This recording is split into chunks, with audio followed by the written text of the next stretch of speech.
Muy bien, ahora vamos a ver un poco de páncreas, que es lo más preguntado, pero es algo bastante rentable porque suele ser bastante fácil. Salvo la parte de los criterios de Ramsson, que tenemos que recordarlos bien, lo demás es bastante sencillo. Entonces, requerimos para hacer el diagnóstico 2 de 3 criterios. Entonces, lo típico es que nuestro paciente venga por dolor abdominal irradiado en cinturón y elevación de la amilasa lipasa. Con esto ya hacemos el diagnóstico. Pero tenemos pacientes con trastorno de nivel y contenido de conciencia, los abuelitos que no nos pueden explicar bien el dolor, pacientes que están hospitalizados en la UCI y no pueden hablar porque están intubados. Entonces, en los que encuentran una amilasa y lipasa elevadas, pero para confirmar vamos a pedir una tomografía y una resonancia, ¿ya? Recuerden que la amilasa es el primero que se eleva. Eso es muy preguntado en Perú, ¿ya? Y que la sensibilidad es media, ¿ya? La lipasa se eleva tardíamente, pero resiste hasta 14 días en el suero, entonces es la que más se mantiene. Y es la que tiene mejor sensibilidad y especificidad, ¿ya? Entonces, la mejor prueba es la lipasa, la que se eleva más temprano, la amilasa. ¿Cuáles son causas de pancreatitis? Entonces tenemos, por ejemplo, la litiasis, el consumo de alcohol, el cáncer y el IPMN. ¿Qué son los IPMNs? Son algunos quistes, por ejemplo, que se pueden presentar en el ducto pancreático y van a generar obstrucción a la salida del contenido pancreático y pueden generar pancreatitis en su interior. Pueden haber causas virales como el citomegalovirus, el paramyxovirus, fármacos como la cetioprina, mercaptopurina y los diuréticos, trauma frecuente en niños. Puede haber trauma, por ejemplo, que te golpees contra el timón de una bicicleta o contra el timón del carro y eso puede producir una fractura a nivel del páncreas o una lesión a nivel del páncreas, ¿no? Hipertrigliceridemia es importante y acá vamos a tener que los triglicéridos se suben a más de 1000. Entonces, cuando sacamos la muestra del suero, vamos a tener una muestra de suero que va a parecer lechoso. Y eso es típico de la pancreatitis aguda por hipertrigliceridemia. Hipercalcemia de cualquier causa, puede ser por un tumor de próstata que produce mucha hipercalcemia y nos puede llevar a esto.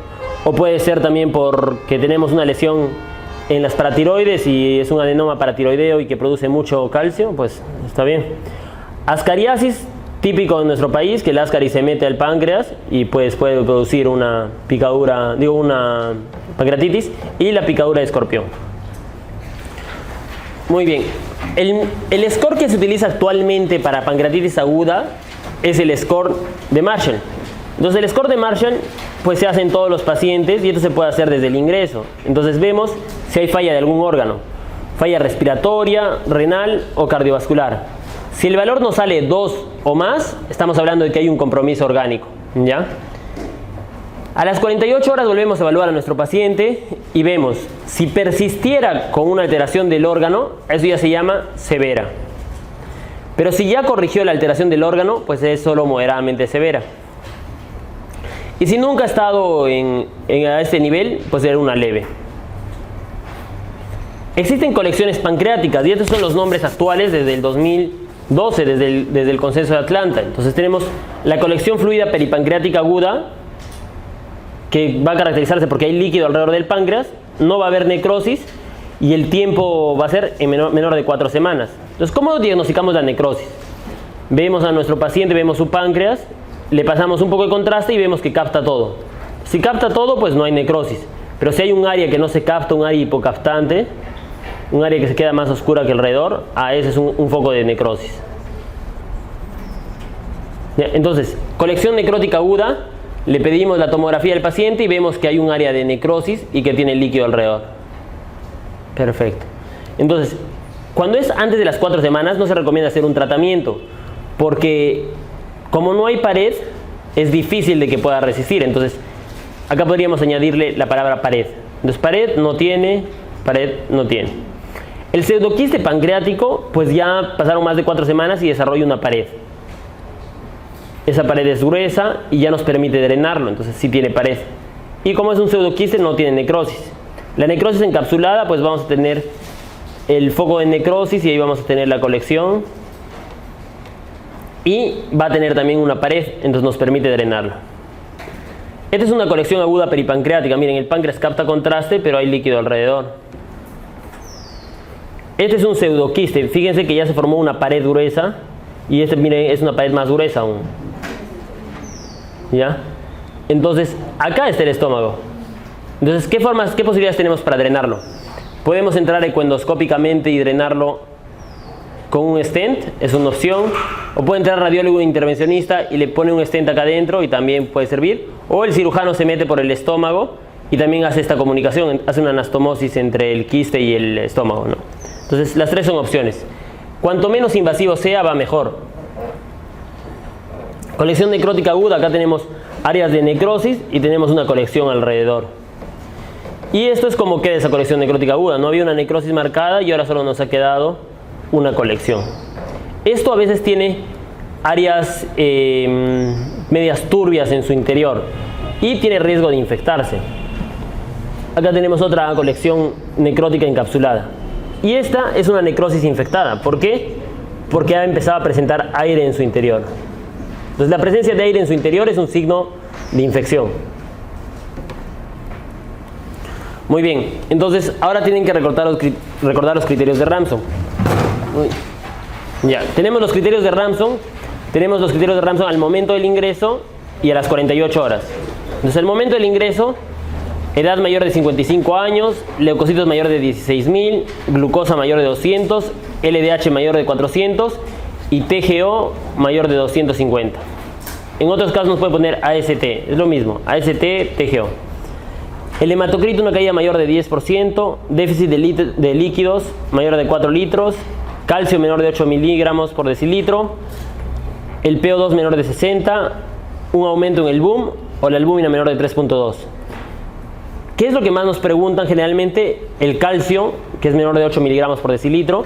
Y lo otro que nos tratan de preguntar siempre es, nos hacen creer que la amilasa y lipasa tiene algo que ver con la severidad. Entonces eso no es verdad. Si tienes un paciente con una amilasa en 20.000 o 30.000, no quiere decir que va a ir peor que alguien que tenga en 1.000. O sea, es independientemente del valor. ¿Ya?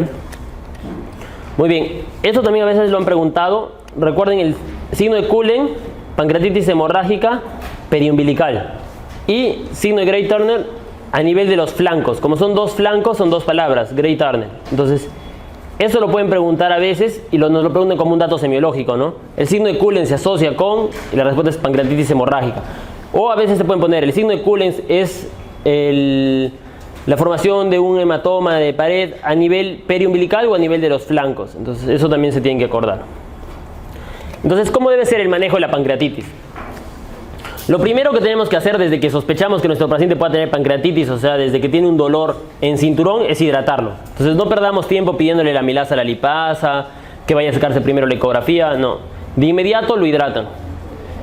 Y la hidratación tiene que ser con Ringer lactato o cloruro de sodio. Entonces recuerden que el paciente con el páncreas es un órgano de esta forma. Y los vasos que lo irrigan pues son vasos muy pequeñitos, tenemos un poquito la gastrodenal, tenemos la esplénica arriba con unos vasos cortos muy leves. Entonces, la irrigación del páncreas es mala. Y siempre que hay un CIRS, se va a priorizar el cerebro, se va a priorizar el corazón y se va a priorizar los riñones. Entonces, el páncreas va a dejar de recibir circulación. Y si no lo hidratamos bien, se va a formar un tercer espacio y lo que menos va a recibir circulación va a ser el páncreas. Y recuérdense que el páncreas va a estar con la amilasa y la lipasa y todas las otras enzimas digiriendo el tejido pancreático. Entonces, si no recibe una buena irrigación, lo que vamos a tener va a ser formación de necrosis a este nivel.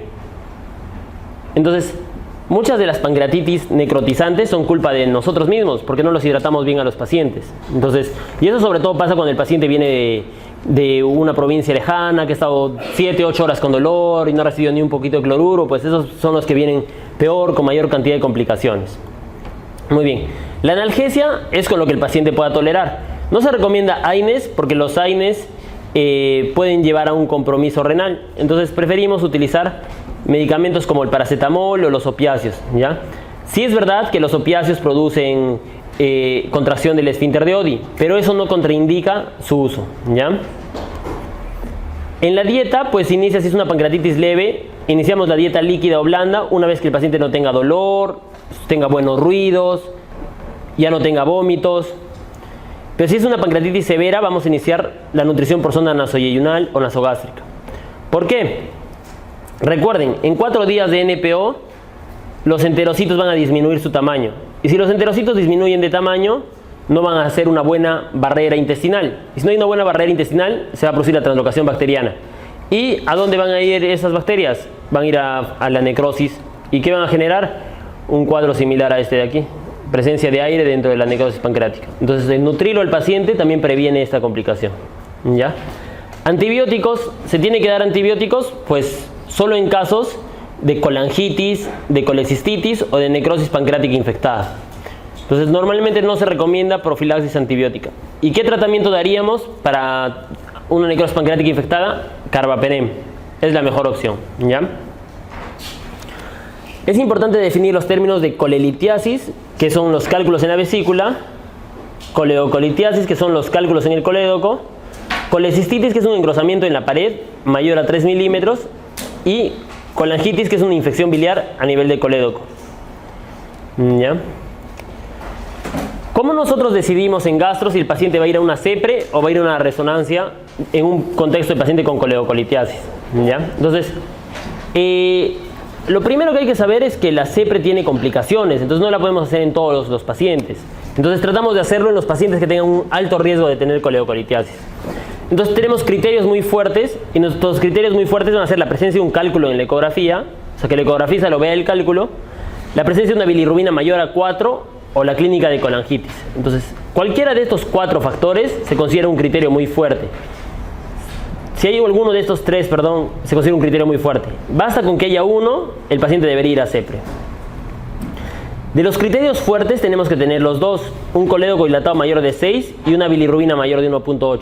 Si se tienen los dos, se consideran dos criterios fuertes y debe ir a CEPRE.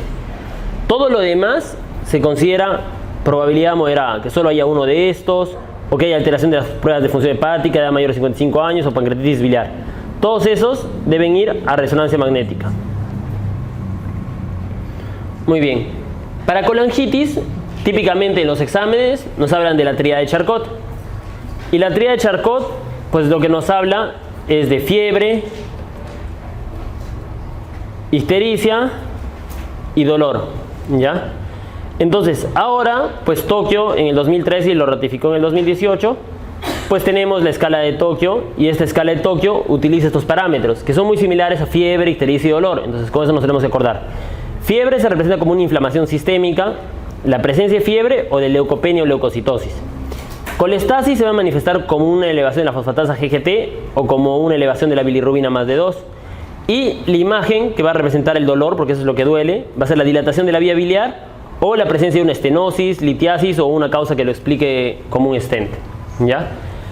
La pentada de Reynolds ya nos va a explicar si es severa o no. Entonces, si hay trastorno de nivel y contenido de conciencia o shock, estaríamos hablando de la pentada de Reynolds, ¿no? Entonces eso nos habla de una severa.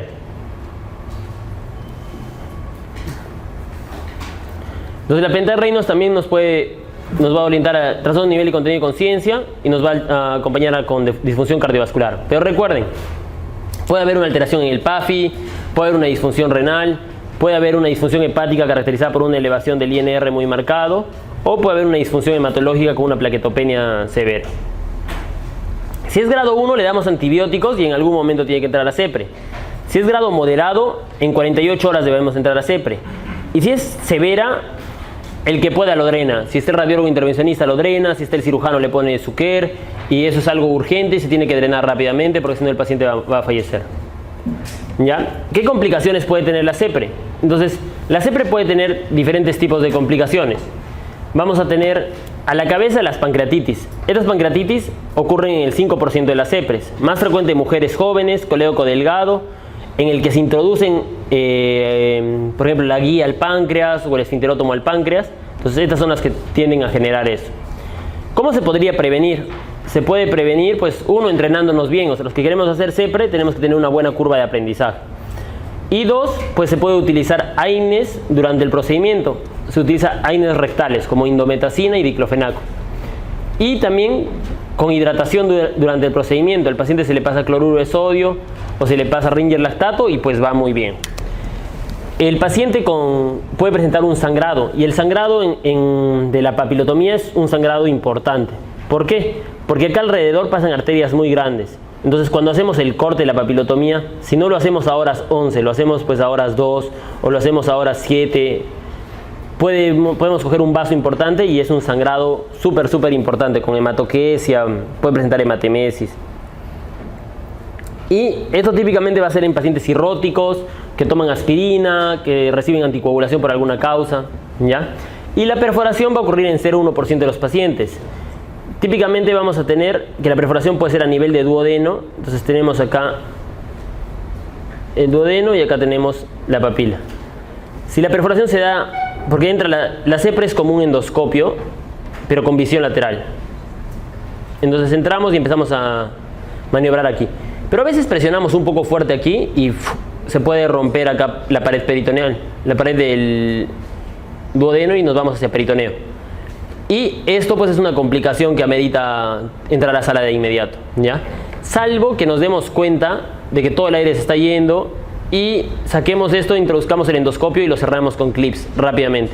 Entonces ahí podría ir a manejo conservador. Pero si te demoras un rato en identificarla, pues tiene que ir a sala de operaciones. Muy bien. Esa es la tipo 1.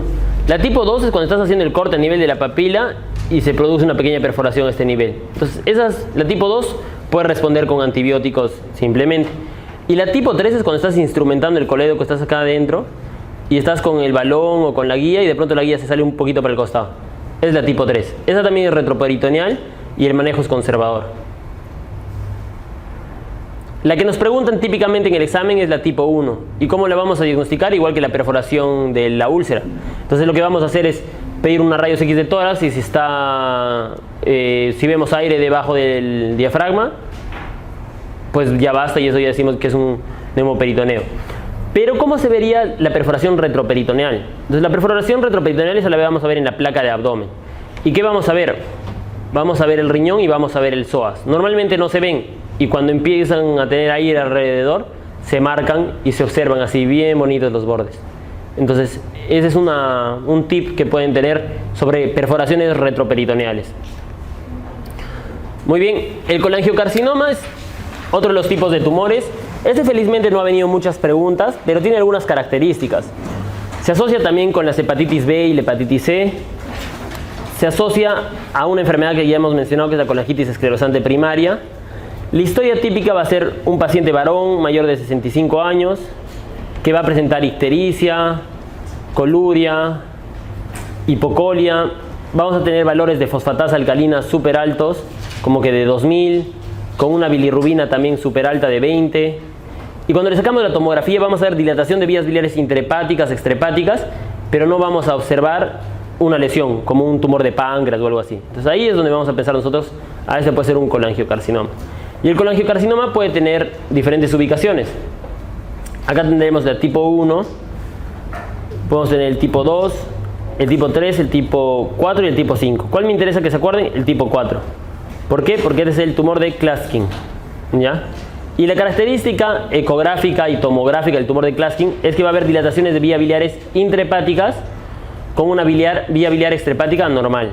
Entonces, fíjense que la vesícula está normal. Entonces, si la vesícula está normal, no debería haber el signo de Courvoisier-Terrier, ¿no? Entonces, ese es típico, por ejemplo, del Klaskin, porque no está comprometido. Muy bien, chicos, espero que hayan aprendido un poco de gastro. Entonces, yo creo que les va a ir muy bien en su examen. A mí me hubiera gustado hacer ENAM también cuando estaba preparándome, pero no había en ese momento Villamédica. Iba detrás del doctor Manolo para que me enseñe las cosas. Ya, chicos, muy bien. Si tienen alguna pregunta, me avisan. Este es mi correo por si tienen alguna pregunta, ¿ya? Abellido 86 @gmail.com